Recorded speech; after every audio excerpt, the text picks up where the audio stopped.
तर सगळ्यांना हॅलो, कशी आहात? मस्त आहात ना? मी खूप दिवसानंतर आज ब्लॉग बनवत आहे. तर आमच्या इथे खूप थंडी आहे. तर आमच्या इकडे का थंडी आहे मी तुम्हाला सांगते. हा बघा, हा दिसला पाठीमागे डोंगर, बरोबर ह्याच्याच जवळ आम्ही राहतो आणि ह्या डोंगराच्या बाजूला असल्यामुळे खूप थंडी आहे इकडे. बाकी ठिकाणी पण असणार आहे, पण इथे खूप जास्त आहे. एकदम बर्फासारखी थंडी वाटते. पाय ठेवल्या ठेवल्या मस्तकात कळ जाते. प्रमाणाच्या बाहेर थंडी आहे, त्याच्यामुळे टॅरेजवरती आले. हा हा हा येते. आणि त्याच्यामुळे जरा ऊन खायला आले होते. तर इथे बघा मस्तपैकी सूर्य आहे, दिसतोय तुम्हाला? खूप सुंदर वाटतं वरतून बघायला, बघा नजारा तर मस्त. आणि दुसरी एक गोष्ट, आपल्या मुंबईमध्ये कौलाची घरं बघायला भेटत नाही. तर तुम्हाला दाखवते बघा कौलाची घरं. हे दिसतं ते?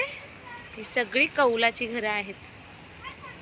प्रॉपर कौलाची घरं आपल्याला गावाकडेच बघायला भेटतात, शहराकडे नाही. टॅरेजवर खेळायला आणल्यानंतर मुलं टॅरेजवर खेळायच्या ऐवजी साफसफाई करायला येतात. त्यांचे पप्पा सुद्धा त्यांना हेल्पिंग करतात.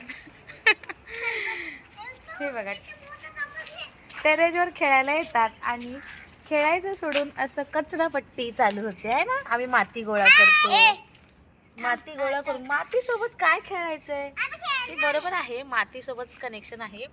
आपण लहानपणी पण मातीबरोबर खेळतो, पण ह्यांना एवढा सगळा स्पेस आहे, तो सगळा स्पेस सोडून ह्याच्यामध्ये खेळायचं आहे. छोट्याशा डबक्यात खेळायचं आहे. मायरा, काय चालू बेटा? हे असे मातीमध्ये हात घातल्याशिवाय, घाण झाल्याशिवाय खेळण्याची मज्जा येत नाही. हात धुवणार आहे, ओके. हात धुवणार आहेत हे लोक. तर बघा खूप सुंदर. एक कावळा पण आहे. कावळा दाखवत्या. कावळा, हा बघा दिसला कावळा. हाय, कसा आहेस? तुलाच बोलते. हा हे बघ, सगळ्यांना हॅलो कर. हॅलो. हा बघा आमच्या इकडचा डोंगर आहे. प्रॉपर आम्ही पनवेलमध्ये राहतो. तर सांगा तुम्ही पनवेलमध्ये हा डोंगर कुठे आहे? त्याच्यानंतर बघा किती सुंदर व्ह्यू वाटतो, खूप सुंदर वाटतं. हे माझे मिस्टर, यांचे मित्रांसोबत गप्पा चालू आहेत, पण त्याच्या पाठी बघा.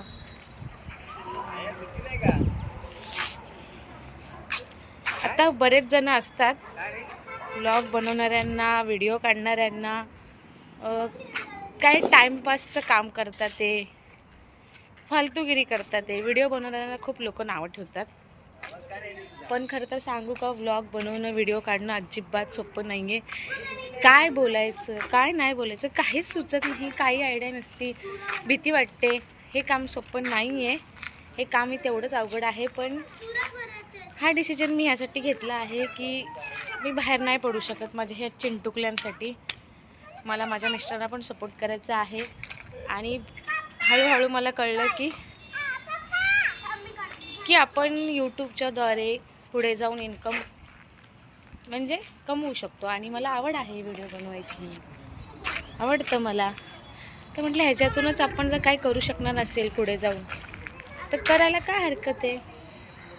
म्हणून मी व्हिडिओ काढते. मला नाही जमत कसं बोलायचं, काय बोलायचं, पण माझ्या मनाला जे वाटतं ते मी तुमच्यापर्यंत आणते, सांगते.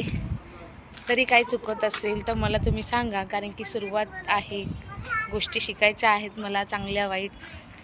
तुमच्याकडून पण प्रतिसाद आला तर चांगलंच वाटेल. सो असा आहे, आज खूप दिवसानंतर व्हिडिओ बनवला आहे मी. व्हिडिओ बनवताना पण विचार करत होते काय बोलू मी, कारण की डेअरिंग नाही आहे माझ्यात पण एवढी.